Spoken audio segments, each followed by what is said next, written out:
Assalamualaikum warahmatullahi wabarakatuh. Teman-teman, terutama sesama pensiunan, juga termasuk pengurus pensiunan, termasuk pendiri, termasuk P3KT, dan sebagainya. Saya ingin mengungkapkan pandangan-pandangan saya terkait hak-hak kita di dana pensiun, pupuk Kaltim. Beberapa waktu yang lalu, tahun lalu, bulan Agustus tahun lalu, saya membuat konten yang berjudul mendudukkan 11 item temuan OJK di kasus dana pensiun. Ya. Waktu itu saya mengakomodir rencana atau pemikiran P3KT Pak Bowo yang akan mengupayakan penyelesaian restrukturisasi jiwasraya kerugian kita melalui Jamdatun, sehingga itu harus dibayarkan dari kas PKT. Ya. Nah, terus 11 item itu milik siapa?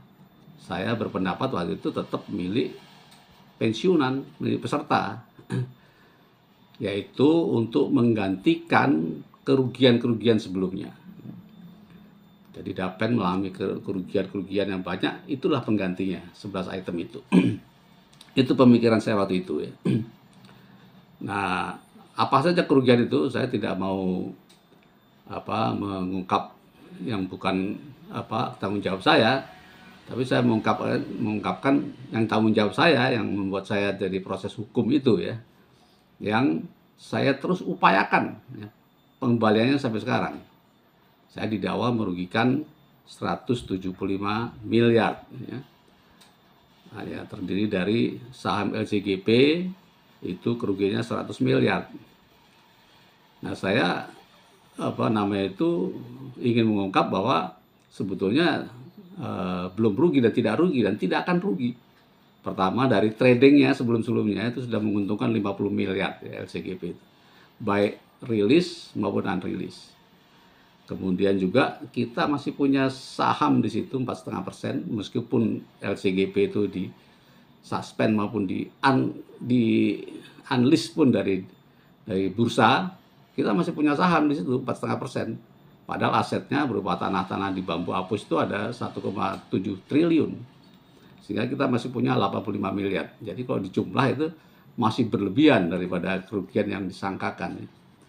Kemudian DAJK itu dari trading sebelumnya menghasilkan cash 23 miliar. Kemudian DAJK sudah membayar tanah di Subang, sudah membayar tanah di Jogja.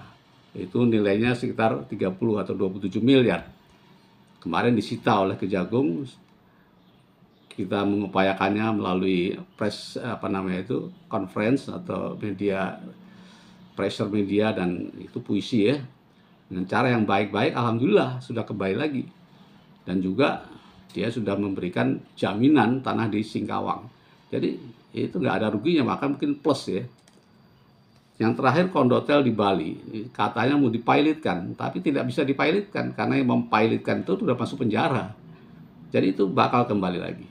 Nah, saya nggak akan cerita kerugian-kerugian yang lain. Nah, jadi itu tidak mungkin kita ini setelah setahun lebih, 15 bulan rencana waktu itu meminta rekomendasi atau LO dari Jamdatun, sampai sekarang kan belum juga. Jadi mungkin kita perlu mengoreksi status atau peruntukan dari 11 item ini. Jadi saya perlu cerita dulu lagi sedikit ya, supaya jelas secara hukum ya. Pada tahun 2019 itu Dapen mengalami krisis likuiditas yang luar biasa. Ya, saya harus ceritakan karena Dapen membayar anuitas ya, melunasi anuitas ke Jiwasraya, sehingga harus dikeluarkan dana 400 miliar. Barangkali itu membantu Jiwasraya yang mau kolaps mungkin ya. Tapi akibatnya kita menjadi krisis cash flow, karena kita itu iuran pasti, kita harus setiap pensiunan itu cadangannya harus dipindahkan ke anuitas, dibelikan anuitas. Nah, syukur alhamdulillah ya, pada saat itu, pada saat yang kritis itu, pendiri mungkin juga Dapen berhasil meyakinkan Jamdatun untuk menyetujui PSL kedua. Tapi istilahnya disebut bukan PSL. Ini ada dua istilah. Mengapa Jamdatun mau menyetujui? Karena mungkin Dapen maupun pendiri berhasil meyakinkan bahwa ini tidak rugi PKT. Hanya menggantikan sementara, karena akan digantikan oleh 11 item ini.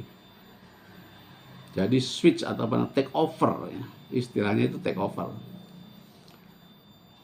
Itulah sebabnya Jamdatun menyetujui itu PSL kedua.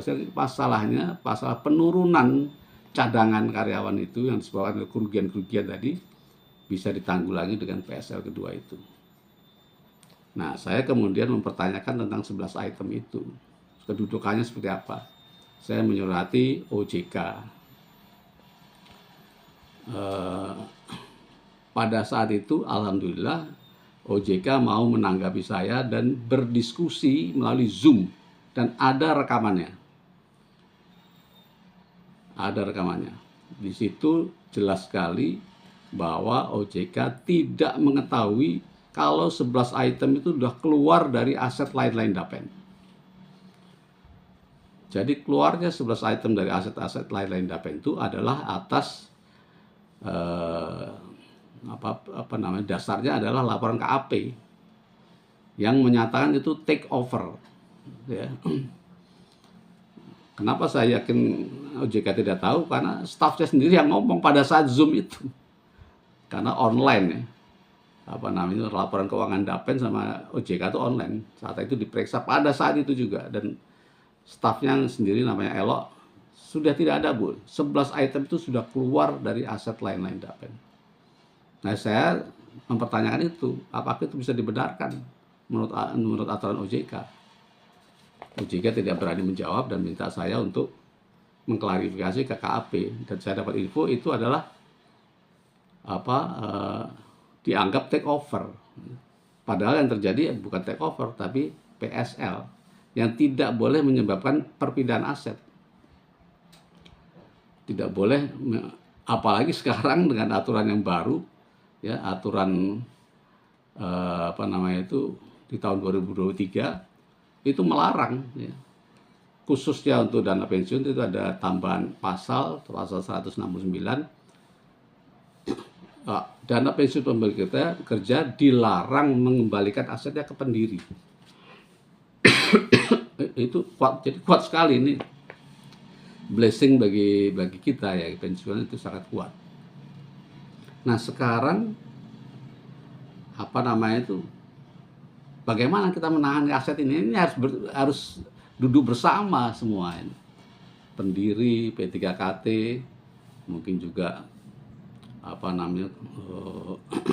komisaris Pupuk Kaltim. Saya menawarkan solusi bahwa ya sudah, sekarang ini direncanakan untuk menjamin kerugian kita di Jiwasraya. Kalaupun nanti Jamdatun katakanlah ada keajaiban muncul, ya tidak apa-apa, malah menambah kan itu. Tapi dengan ini akan sangat mengurangi kerugian-kerugian pensiunan akibat restrukturisasi Jiwasraya. Jadi saya ingin tekankan di sini, mari kita bukan petani. Mana aset-aset yang lain yang ini kan jadi asetnya tidak bertuan. Aset tidak bertuan itu risikonya tinggi sekali.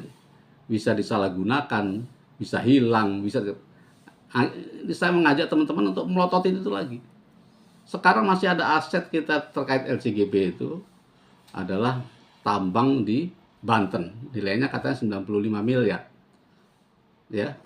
Infonya staf sudah lihat ke sana, sudah datangi sana, tidak ada yang ngerjain. Ya tapi kan itu jadi punya kita. Kenapa tidak berpikir itu kita ambil sebagai penggantian daripada hutangnya? Karena hutangnya notarial, itu jelas sekali ada perjanjian notarial, dia akan mengembalikan saham-saham nilainya turun itu. Mencari partner untuk menambang dan sebagainya. Juga kondotel yang di Bali itu punya kita. Saya dulu menyesalkan kenapa kondotel itu diserahkan ke penyidik ya. Mau itu punya kita, yang Dapen itu yang menderita, kok asetnya malah diambil, malah disita sampai sekarang.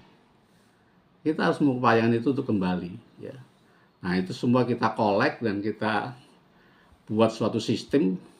Kalau rencana saya kalau bisa ya kayak dana pensiun tambahan ya, khusus untuk melengkapi akibat restrukturisasi Jiwasraya itu kan jelas.